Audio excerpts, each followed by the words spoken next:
Enquanto os jornalistas criticam de longe, gente humanitária de verdade negocia com absolutistas e consegue apoiar muito melhor quem perdeu a liberdade e tudo o que construiu. Este é o Visão Libertária, sua fonte de informações descentralizadas e distribuídas. No final de 2021, o Talibã voltou a tomar conta do Afeganistão, graças ao Joe Biden ter retirado as tropas americanas, deixando todo o aparato bélico-militar para os talibãs. Gênio, não é mesmo? Em meados de novembro, o autor aqui participou do vídeo, aqui do canal. O Afeganistão realmente terá maior adesão das criptomoedas, que se baseou em uma notícia de um veículo voltado a moedas digitais, que dizia que a população afegã não iria se beneficiar das moedas digitais tão largamente como o Talibã, que tomou o poder. O link para a notícia está aqui na descrição deste vídeo.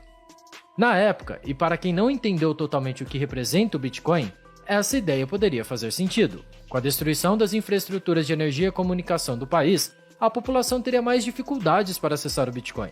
No entanto, a notícia expôs o conteúdo muito genericamente e não mostrou um trabalho verdadeiramente humanitário de uma pessoa.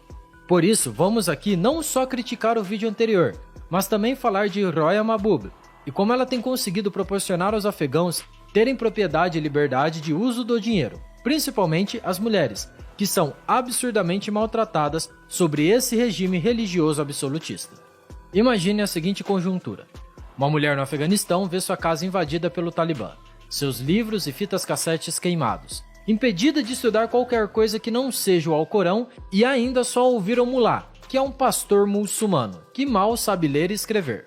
De uma hora para outra, as portas da informação foram trancadas e as chaves jogadas fora. A ponte entre cada pessoa e outros lugares do mundo foi implodida e afundada nas profundezas da ignorância. Essa situação durou por toda a infância de Roya Mahbub.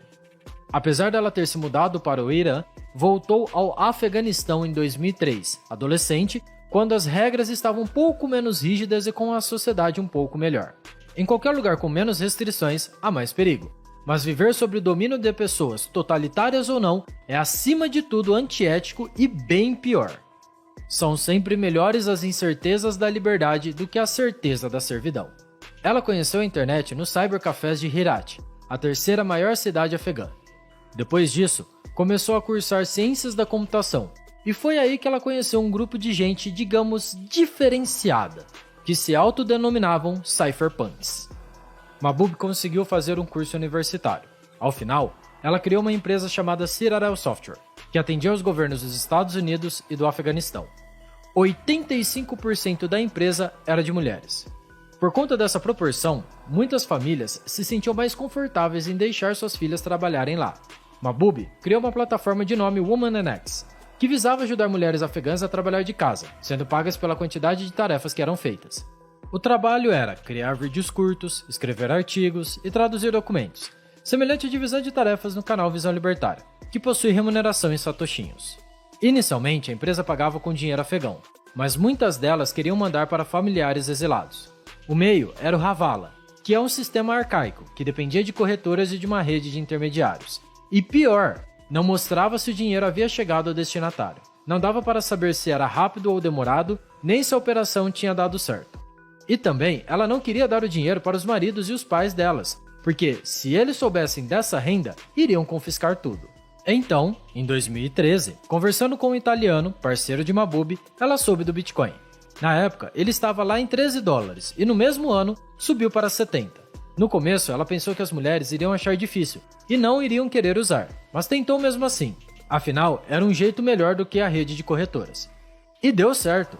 As funcionárias rapidamente instalaram carteiras Bitcoin nos celulares, fizeram o backup das seeds e estavam aptas a receber os pagamentos livre de transferências. Quando precisavam usar, Mahbub e sua irmã convertiam para o dinheiro do país. As mulheres adoraram a tecnologia porque tomavam conta do próprio dinheiro, sem que ninguém soubesse quanto tinham. O Bitcoin as deu segurança, privacidade e paz de espírito. Ainda em 2013, quando um Bitcoin foi a $1.000, elas não podiam acreditar na riqueza e liberdade econômica que estavam acumulando. Mas nem tudo foram flores. No mesmo ano, quando o Bitcoin caiu 60% em dólar, os ativos da Citadel foram dizimados, e junto foram as economias das funcionárias. Para ajudar as colaboradoras da empresa, Mahbub se ofereceu para comprar as moedas de todos os 150 funcionários pelos preços de antes da queda. Ela assumiu o prejuízo para garantir o pagamento de todo mundo. Nos anos seguintes, a empresa passou por momentos difíceis, tendo que demitir grande parte dos seus colaboradores. Mas em 2014, Mahbub lançou o Digital Citizen Fund, para educar as mulheres sobre como usar a tecnologia da computação. Esse se tornou seu projeto principal. Ela queria resgatar a confiança que os afegãos estavam perdendo na moeda e na tecnologia. Em 2016, muitas mulheres na área de Herat começaram a usar o Bitcoin, justamente porque podiam ter mais liberdade financeira, além de poder ajudar qualquer familiar fora do país, sem intermediários que consumiam uma parte do valor. Para os afegãos, o mais importante é que ele não discrimina ninguém. Além disso, graças ao Bitcoin, muitas mulheres puderam escapar de lá, como foi o caso da Lali Farzan, que trabalhou com Mahbub e que conseguiu juntar 2,5 bitcoins. Em 2016, ela foi ameaçada pelo Talibã por trabalhar com computação. Com medo do pior, ela e a família venderam a casa e tudo o que tinha dentro dela, para fugir para a Europa. Como vários outros refugiados, eles passaram pelo Irã, Turquia, até chegar na Alemanha em 2017, viajando a pé, de carro, em trem, do jeito que dava. O caminho foi longo, cheio de gente desonesta que roubava o que conseguisse. Em certo momento, o barco onde estavam afundou e perderam as poucas coisas que levavam. Ficaram só com a roupa do corpo, no meio do mar Mediterrâneo. Uma história como qualquer outra de pessoas fugindo de conflitos bélicos. A diferença é que ela foi capaz de manter as seeds da carteira Bitcoin em um pedaço de papel minúsculo escondido na roupa. Quando ela chegou à Alemanha, conseguiu vender parte dos Bitcoins e ter um recomeço com a família. Muitos refugiados conseguiram chegar à Europa só com a roupa do corpo. Os que tiveram bom contato com o Bitcoin poderiam ter um recomeço bem menos dolorido, assim como a família de Farzan. Mahbub comentou que a cada dia mais pessoas em Herat estão querendo trocar o Afegani, dinheiro do Afeganistão, por Bitcoin. E isso já está bem mais comum em Cabul. E ainda, se não fossem as iniciativas de Mahbub, muitas pessoas não teriam conhecido a soberania monetária, principalmente as mulheres. Para ela, o Bitcoin é uma ferramenta global que pode aumentar a liberdade financeira. Lá, muitas não têm nem documento de identificação, muito menos uma conta bancária. E o Bitcoin só exige responsabilidade com a proteção. Hoje, os afegãos necessitam ainda mais do Bitcoin. Lá, 14 milhões de pessoas estão sem acesso à comida. Isso são 35% da população. E mais 2 milhões, 5%, fugiram para outros países.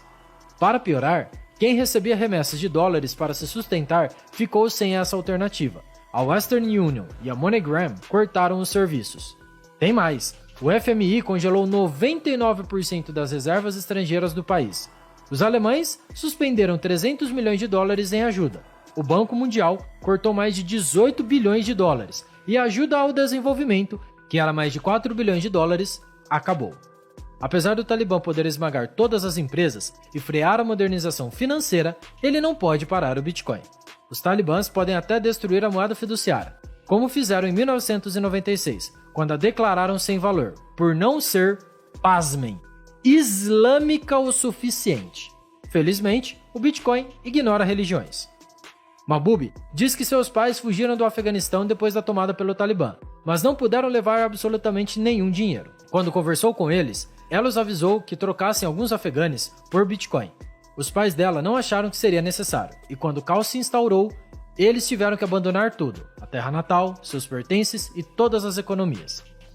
Mahbub continuou no Afeganistão, empenhada em ensinar o máximo possível de pessoas sobre o Bitcoin.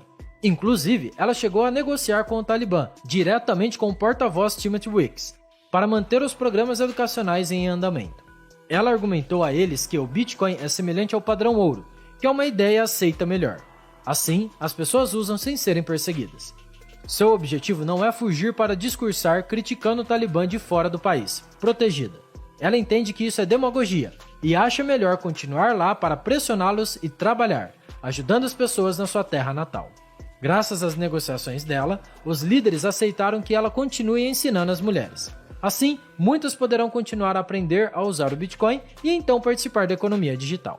Como em qualquer canto do mundo, o Bitcoin no Afeganistão dá às pessoas a chance de se manterem vivas e alimentadas em um ambiente hostil. Famílias que se tornaram refugiadas podem reiniciar a vida, bastando guardar uma lista de palavras. Pessoas como Mahbub ajudam outras a ter soberania, mesmo que dependa de negociações com terroristas. Isso é muito mais eficaz do que só escrever cartas para noticiários dizendo que um governo é malvado.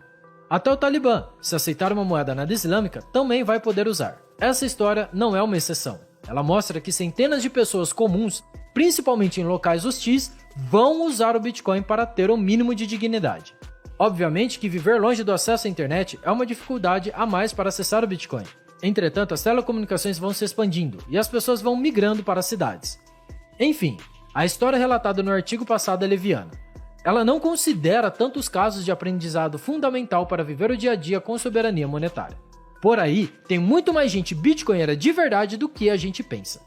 Para os afegãos, a despeito do governo permitir ou determinar curso legal, o Bitcoin deixará de ser apenas uma moeda para trocar os seus afegães. O Bitcoin vai significar o recomeço, a propriedade e a liberdade de vida. Obrigado pela sua audiência. Esse artigo foi escrito e narrado por Coreia com K e revisado por Stanley Calderelli. Se você gostou desse vídeo, clique no ícone de curtir abaixo e compartilhe o vídeo em sua rede social. Se você deseja ser notificado de outros vídeos, clique em se inscrever e depois no ícone da campainha. Até a próxima!